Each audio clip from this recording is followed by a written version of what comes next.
যুক্তরাষ্ট্র এবং পশ্চিমা বলয়ের খবরদারিকে পরোয়া করে না।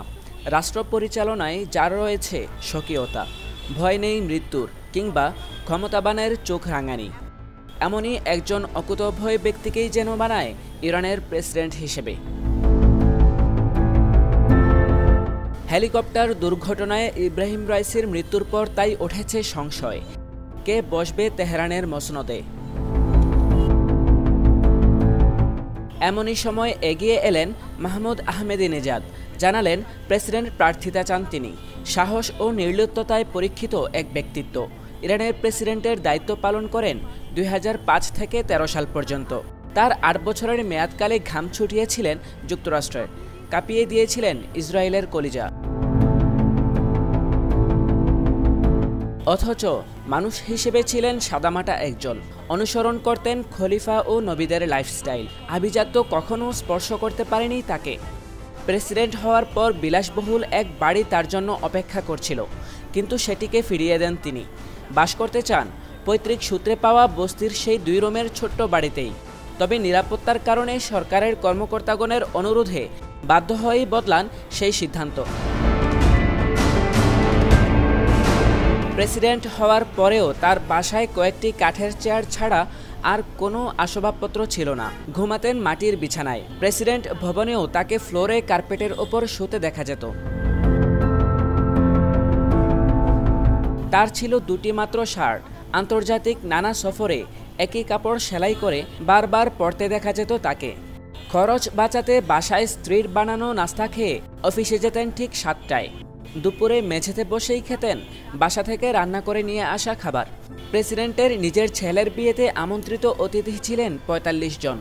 পোলাও কোরমা তো দূরের কথা, অতিথিদের আপ্যায়নে কোনো ব্যবস্থাই ছিল না। শুধুমাত্র কমলা, আপেল, কলা ও ছোট এক টুকরো কেক দিয়ে অতিথিদের আপ্যায়ন করা হয়েছিল।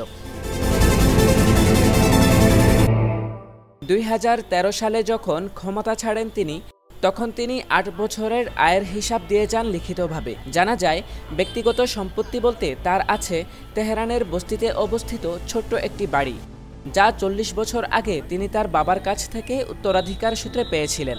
সেই বাড়ি মেরামত করেন ঋণের টাকায়, যা পই পই করে শোধ করেছিলেন। তবে তিনি ছিলেন মেধাবীদের একজন। আহমেদিনেজাদের বাবা ছিলেন একজন সামান্য কামার। সেই জায়গা থেকে 1976 সালে আহমেদিনেজাদ পাবলিক বিশ্ববিদ্যালয়ে ভর্তি পরীক্ষায় অংশগ্রহণ করেন এবং তিনি 40 লাখ পরীক্ষার্থীদের মধ্যে 132তম স্থান দখল করেন। মাহমুদ আহমেদিনেজাদ পেশায় একজন পিএইচডিধারী স্যাটেল ইঞ্জিনিয়ার। এছাড়াও তিনি ছিলেন Tehran university of science and টেকনোলজির অধ্যাপক, রাজধানী তেহরানের মেয়র এবং ইরান রেভলিউশনারি গার্ড কর্পসের প্রধান। তবে এই সাদামাটা মানুষটি ছিল যুক্তরাষ্ট্রের মাথা ব্যথার কারণ।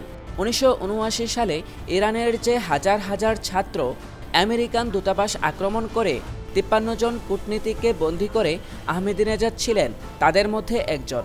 ক্ষমতায় এসেই ঘোষণা দেন দেশে পরমাণু কর্মসূচি চালিয়ে যাবেন তিনি। যুক্তরাষ্ট্রের সঙ্গে সম্পর্ক উন্নয়নের জন্য বারবার আহ্বান জানানো হলেও তা নাকচ করে দিয়ে তিনি বলেন, যুক্তরাষ্ট্রকে তাদের কোনো প্রয়োজন নেই।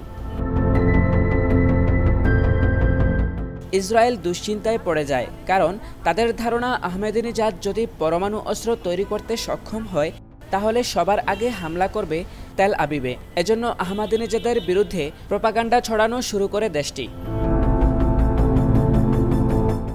চলমান পটভূমিতে যদি সত্যিই ক্ষমতায় আসেন আহমেদিনেজাদ, তাহলে আরও বেগবান হবে ইরান ইসরায়েল চলমান দ্বন্দ্ব।